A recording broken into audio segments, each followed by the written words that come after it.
may ibinalik.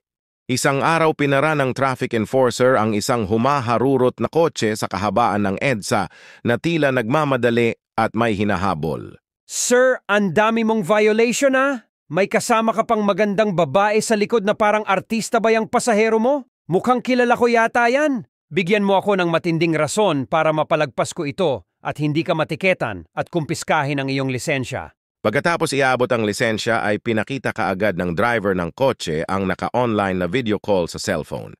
Sir, driver lang po ako. Kausapin mo na lang ang ka-video call ko. Amo ko po yan. Inayan ng sikat na lalaking artista at si ma'am naman nakasama ko. Artista din yan kaso nag-away sila ng amo ko at pinaghiwalay sila mag-asawa. Pinahatid sa akin pabalik si ma'am sa pamilya niya kaya ako nagmamadali. Matapos makita ang nasa video call ay walang pag-aatubiling binalik kagad ng traffic enforcer ang lisensya ng driver. Sibat na boss! Isipin mo na lang di kita pinara! Hirap madamay sa gulo at baka mag-viral pa ako! Bago umalis ang kotse, narinig pa ng enforcer ang boses ng nasa video call.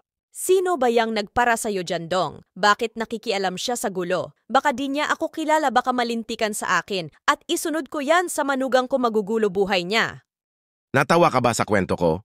Kung yes, mag-follow ka na sa Noe Fact Stories. Maraming salamat.